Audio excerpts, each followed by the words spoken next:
KaraokeBooks. A Tale of Two Cities. Written by Charles Dickens. Audiobook. Chapter 5. The Wine Shop.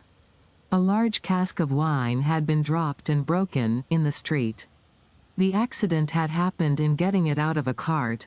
The cask had tumbled out with a run, the hoops had burst, and it lay on the stones just outside the door of the wine shop, shattered like a walnut shell.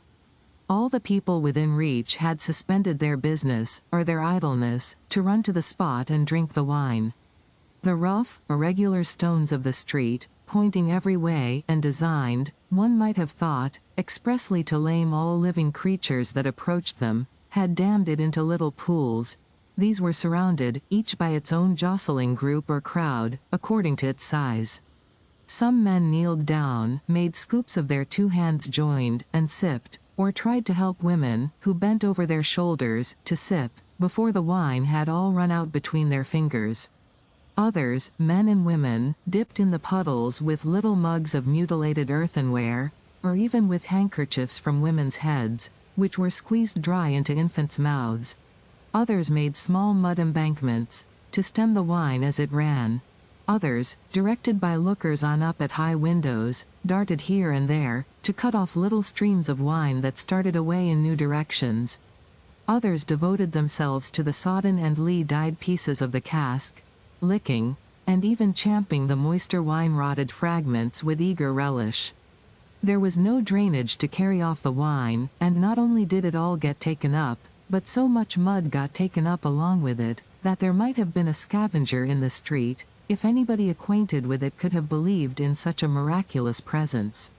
A shrill sound of laughter and of amused voices, voices of men, women, and children, resounded in the street while this wine game lasted.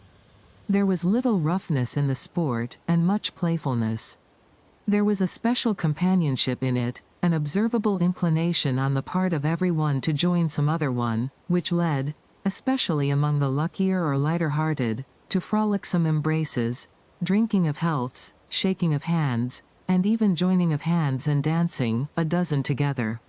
When the wine was gone, and the places where it had been most abundant were raked into a gridiron pattern by fingers, these demonstrations ceased, as suddenly as they had broken out. The man who had left his saw sticking in the firewood he was cutting, set it in motion again. The women who had left on a doorstep the little pot of hot ashes, at which she had been trying to soften the pain in her own starved fingers and toes, or in those of her child, returned to it. Men with bare arms, matted locks, and cadaverous faces, who had emerged into the winter light from cellars, moved away, to descend again, and a gloom gathered on the scene that appeared more natural to it than sunshine. The wine was red wine, and had stained the ground of the narrow street in the suburb of Saint Antoine, in Paris, where it was spilled. It had stained many hands, too, and many faces, and many naked feet, and many wooden shoes. The hands of the man who sawed the wood left red marks on the billets, and the forehead of the woman who nursed her baby was stained with the stain of the old rag she wound about her head again.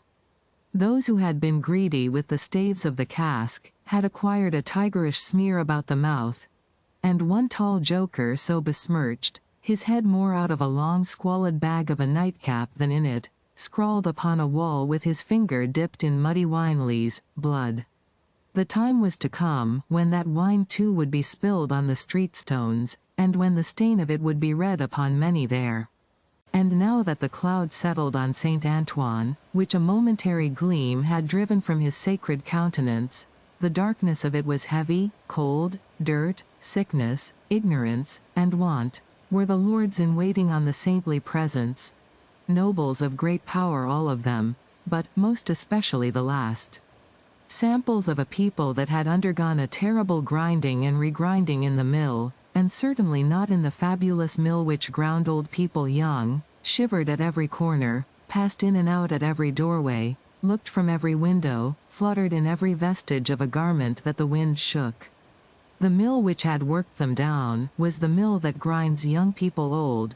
The children had ancient faces and grave voices, and upon them, and upon the grown faces, and ploughed into every furrow of age and coming up afresh, was the sigh, hunger. It was prevalent everywhere. Hunger was pushed out of the tall houses, in the wretched clothing that hung upon poles and lines. Hunger was patched into them with straw and rag and wood and paper. Hunger was repeated in every fragment of the small modicum of firewood that the man sawed off. Hunger stared down from the smokeless chimneys, and started up from the filthy street that had no offal, among its refuse, of anything to eat. Hunger was the inscription on the baker's shelves, written in every small loaf of his scanty stock of bad bread, at the sausage shop, in every dead dog preparation that was offered for sale. Hunger rattled its dry bones among the roasting chestnuts in the turned cylinder. Hunger was shred into atomics in every farthing porringer of husky chips of potato, fried with some reluctant drops of oil. Its abiding place was in all things fitted to it. A narrow winding street, full of offence and stench, with other narrow winding streets diverging, all peopled by rags and nightcaps, and all smelling of rags and nightcaps, and all visible things with a brooding look upon them that looked ill. In the hunted air of the people there was yet some wild beast thought of the possibility of turning at bay. Depressed and slinking though they were, eyes of fire were not wanting among them, nor compressed lips, white with what they suppressed, nor foreheads knitted into the likeness of the gallows rope they mused about enduring or inflicting. The trade signs, and they were almost as many as the shops, were, all, grim illustrations of want. The butcher and the porkman painted up, only the leanest scrags of meat, the baker, the coarsest of meagre loaves. The people rudely pictured as drinking in the wine shops, croaked over their scanty measures of thin wine and beer, and were gloweringly confidential together. Nothing was represented in a flourishing condition, save tools and weapons, but the cutler's knives and axes were sharp and bright, the smith's hammers were heavy, and the gunmaker's stock was murderous. The crippling stones of the pavement, with their many little reservoirs of mud and water, had no footways, but broke off abruptly at the doors. The kennel, to make amends, ran down the middle of the street, when it ran at all, which was only after heavy rains, and then it ran, by many eccentric fits, into the houses. Across the streets, at wide intervals, one clumsy lamp was slung by a rope and pulley. At night, when the lamplighter had let these down, and lighted, and hoisted them again, a feeble grove of dim wicks swung in a sickly manner overhead, as if they were at sea. Indeed they were at sea, and the ship and crew were in peril of tempest. For, the time was to come, when the gaunt scarecrows of that region should have watched the lamplighter, in their idleness and hunger, so long as to conceive the idea of improving on his method, and hauling up men by those ropes and pulleys, to flare upon the darkness of their condition. But the time was not come yet, and every wind that blew over France shook the rags of the scarecrows in vain, for the birds, fine of song and feather, took no warning. The wine shop was a corner shop, better than most others in its appearance and degree, and the master of the wine shop had stood outside it, in a yellow waistcoat and green breeches, looking on at the struggle for the lost wine. "It's not my affair," said he, with a final shrug of the shoulders. "The people from the market did it. Let them bring another." There, his eyes happening to catch the tall joker writing up his joke, he called to him across the way. "Say, then, my Gaspard, what do you do there?" The fellow pointed to his joke with immense significance, as is often the way with his tribe. It missed its mark, and completely failed, as is often the way with his tribe too. "What now? Are you a subject for the mad hospital?" said the wine shopkeeper, crossing the road, and obliterating the jest with a handful of mud, picked up for the purpose, and smeared over it. "Why do you write in the public streets? Is there, tell me thou, is there no other place to write such words in?" In his expostulation he dropped his cleaner hand, perhaps accidentally, perhaps not, upon the joker's heart. The joker rapped it with his own, took a nimble spring upward, and came down in a fantastic dancing attitude, with one of his stained shoes jerked off his foot into his hand, and held out. A joker of an extremely, not to say wolfishly practical character, he looked, under those circumstances. Put it on, said the other. Call wine, wine, and finish there. With that advice, he wiped his soiled hand upon the joker's dress, such as it was, quite deliberately, as having dirtied the hand on his account, and then recrossed the road and entered the wine shop. This wine shopkeeper was a bull-necked, martial-looking man of 30, and he should have been of a hot temperament, for, although it was a bitter day, he wore no coat, but carried one slung over his shoulder. His shirt sleeves were rolled up, too, and his brown arms were bare to the elbows. Neither did he wear anything more on his head than his own crisply curling short dark hair. He was a dark man altogether, with good eyes and a good bold breadth between them. Good-humored looking on the whole, but implacable looking, too, evidently a man of a strong resolution and a set purpose, a man not desirable to be met, rushing down a narrow pass with a gulf on either side, for nothing would turn the man. Madame Defarge, his wife, sat in the shop behind the counter as he came in. Madame Defarge was a stout woman of about his own age, with a watchful eye that seldom seemed to look at anything, a large hand heavily ringed, a steady face, strong features, and great composure of manner. There was a character about Madame Defarge, from which one might have predicated that she did not often make mistakes against herself in any of the reckonings over which she presided. Madame Defarge, being sensitive to cold, was wrapped in fur, and had a quantity of bright shawl twined about her head, though not to the concealment of her large earrings. Her knitting was before her, but she had laid it down to pick her teeth with a toothpick. Thus engaged, with her right elbow supported by her left hand, Madame Defarge said nothing when her lord came in, but coughed just one grain of cough. This, in combination with the lifting of her darkly defined eyebrows over her toothpick by the breadth of a line, suggested to her husband that he would do well to look round the shop among the customers, for any new customer who had dropped in while he stepped over the way. The wine shop-keeper accordingly rolled his eyes about, until they rested upon an elderly gentleman and a young lady, who were seated in a corner. Other company were there, 2 playing cards, 2 playing dominoes, 3 standing by the counter lengthening out a short supply of wine. As he passed behind the counter, he took notice that the elderly gentleman said in a look to the young lady, "This is our man." "What the devil do you do in that galley there?" said Monsieur Defarge to himself. "I don't know you." But he feigned not to notice the 2 strangers, and fell into discourse with the triumvirate of customers who were drinking at the counter. "How goes it, Jacques?" said one of these 3 to Monsieur Defarge. "Is all the spilt wine swallowed?" "Every drop, Jacques," answered Monsieur Defarge.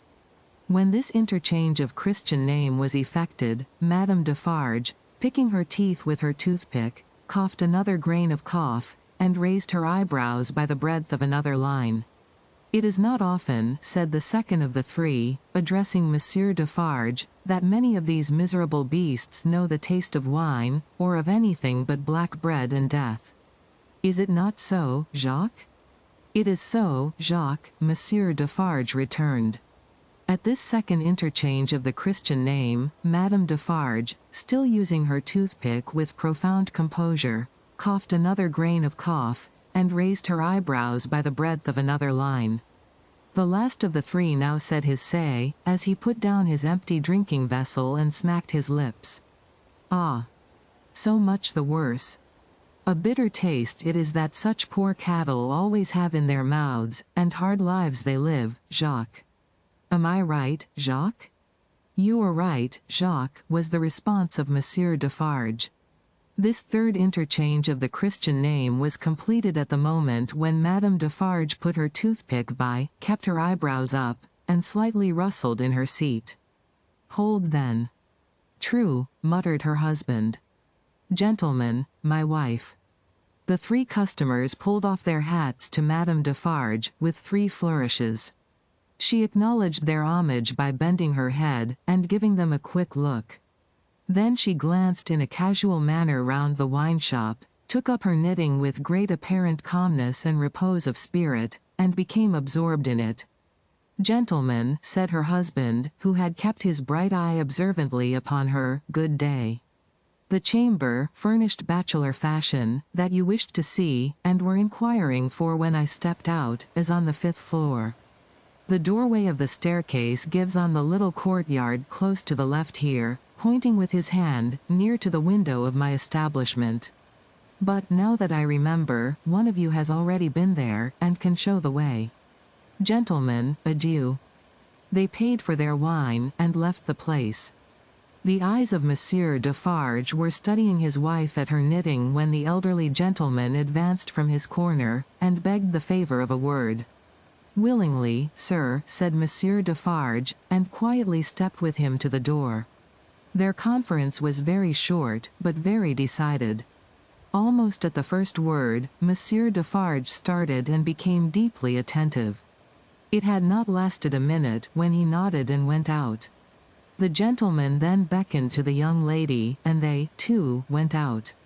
Madame Defarge knitted with nimble fingers and steady eyebrows, and saw nothing. Mr. Jarvis Lorry and Miss Manette, emerging from the wine-shop thus, joined Monsieur Defarge in the doorway to which he had directed his own company just before. It opened from a stinking little black courtyard, and was the general public entrance to a great pile of houses, inhabited by a great number of people. In the gloomy tile-paved entry to the gloomy tile-paved staircase, Monsieur Defarge bent down on one knee to the child of his old master, and put her hand to his lips. It was a gentle action, but not at all gently done. A very remarkable transformation had come over him in a few seconds.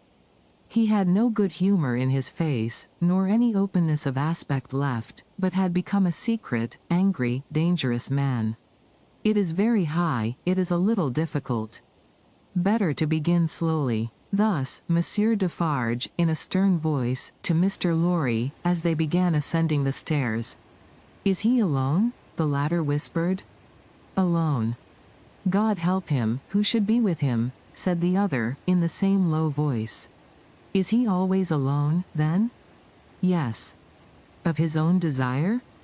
"Of his own necessity. As he was, when I first saw him after they found me and demanded to know if I would take him, and, at my peril be discreet, as he was then, so he is now." "He is greatly changed?" "Changed." The keeper of the wine-shop stopped to strike the wall with his hand, and mutter a tremendous curse. No direct answer could have been half so forcible. Mr. Lorry's spirits grew heavier and heavier, as he and his two companions ascended higher and higher. Such a staircase, with its accessories, in the older and more crowded parts of Paris, would be bad enough now, but, at that time, it was vile indeed to unaccustomed and unhardened senses. Every little habitation within the great foul nest of one high building, that is to say, the room or rooms within every door that opened on the general staircase, left its own heap of refuse on its own landing, besides flinging other refuse from its own windows. The uncontrollable and hopeless mass of decomposition so engendered would have polluted the air, even if poverty and deprivation had not loaded it with their intangible impurities. The two bad sources combined made it almost insupportable. Through such an atmosphere, by a steep dark shaft of dirt and poison, the way lay. Yielding to his own disturbance of mind, and to his young companion's agitation, which became greater every instant, Mr. Jarvis Lorry twice stopped to rest. Each of these stoppages was made at a doleful grating, by which any languishing good airs that were left uncorrupted, seemed to escape, and all spoilt and sickly vapours seemed to crawl in.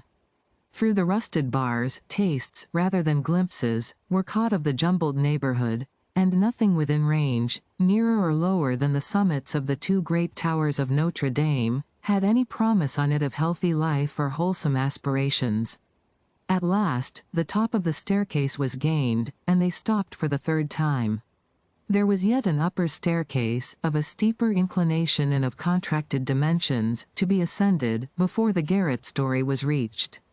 The keeper of the wine shop, always going a little in advance, and always going on the side which Mr. Lorry took, as though he dreaded to be asked any question by the young lady, turned himself about here, and, carefully feeling in the pockets of the coat he carried over his shoulder, took out a key. "The door is locked then, my friend?" said Mr. Lorry, surprised. "Aye. Yes," was the grim reply of Monsieur Defarge. "You think it necessary to keep the unfortunate gentleman so retired?" "I think it necessary to turn the key." Monsieur Defarge whispered it closer in his ear, and frowned heavily. "Why?" "Why? Because he has lived so long, locked up, that he would be frightened, rave, tear himself to pieces, die, come to I know not what harm, if his door was left open." "Is it possible?" exclaimed Mr. Lorry. "Is it possible?" repeated Defarge, bitterly. "Yes. And a beautiful world we live in, when it is possible, and when many other such things are possible, and not only possible, but done, see you, under that sky there, every day. Long live the devil. Let us go on." This dialogue had been held in so very low a whisper, that not a word of it had reached the young lady's ears. But by this time she trembled under such strong emotion, and her face expressed such deep anxiety, and, above all, such dread and terror, that Mr. Lorry felt it incumbent on him to speak a word or two of reassurance. "Courage, dear miss. Courage. Business. The worst will be over in a moment. It is but passing the room door, and the worst is over. Then, all the good you bring to him, all the relief, all the happiness you bring to him, begin. Let our good friend here assist you on that side. That's well, friend Defarge. Come, now. Business, business." They went up slowly and softly. The staircase was short, and they were soon at the top. There, as it had an abrupt turn in it, they came all at once in sight of three men, whose heads were bent down close together at the side of a door, and who were intently looking into the room to which the door belonged, through some chinks or holes in the wall. On hearing footsteps close at hand, these three turned, and rose, and showed themselves to be the three of one name who had been drinking in the wine shop. "I forgot them in the surprise of your visit," explained Monsieur Defarge. "Leave us, good boys, we have business here." The three glided by, and went silently down. There appearing to be no other door on that floor, and the keeper of the wine shop going straight to this one when they were left alone, Mr. Lorry asked him in a whisper, with a little anger, "Do you make a show of Monsieur Manette?" "I show him, in the way you have seen, to a chosen few." "Is that well?" "I think it is well." "Who are the few? How do you choose them?" "I choose them as real men, of my name, Jacques is my name, to whom the sight is likely to do good." "Enough, you are English, that is another thing. Stay there, if you please, a little moment." With an admonitory gesture to keep them back, he stooped, and looked in through the crevice in the wall. Soon raising his head again, he struck twice or thrice upon the door, evidently with no other object than to make a noise there. With the same intention, he drew the key across it, 3 or 4 times, before he put it clumsily into the lock, and turned it as heavily as he could. The door slowly opened inward under his hand, and he looked into the room and said something. A faint voice answered something. Little more than a single syllable could have been spoken on either side. He looked back over his shoulder, and beckoned them to enter. Mr. Lorry got his arm securely round the daughter's waist, and held her, for he felt that she was sinking. Business, business, he urged, with a moisture that was not of business shining on his cheek. Come in, come in. I am afraid of it, she answered, shuddering. Of it? What? I mean of him. Of my father. Rendered in a manner desperate, by her state and by the beckoning of their conductor, he drew over his neck the arm that shook upon his shoulder, lifted her a little, and hurried her into the room. He sat her down just within the door, and held her, clinging to him. Defarge drew out the key, closed the door, locked it on the inside, took out the key again, and held it in his hand. All this he did, methodically, and with as loud and harsh an accompaniment of noise as he could make. Finally, he walked across the room with a measured tread to where the window was. He stopped there, and faced round. The garret, built to be a depository for firewood and the like, was dim and dark, for, the window of dormer shape, was in truth a door in the roof, with a little crane over it for the hoisting up of stores from the street. Unglazed, and closing up the middle in two pieces, like any other door of French construction. To exclude the cold, one half of this door was fast closed, and the other was opened but a very little way. Such a scanty portion of light was admitted through these means, that it was difficult, on first coming in, to see anything, and long habit alone could have slowly formed in any one, the ability to do any work requiring nicety in such obscurity. Yet, work of that kind was being done in the garret, for, with his back towards the door, and his face towards the window where the keeper of the wine shop stood looking at him, a white-haired man sat on a low bench, stooping forward and very busy, making shoes. If you liked what you heard, please subscribe to the channel.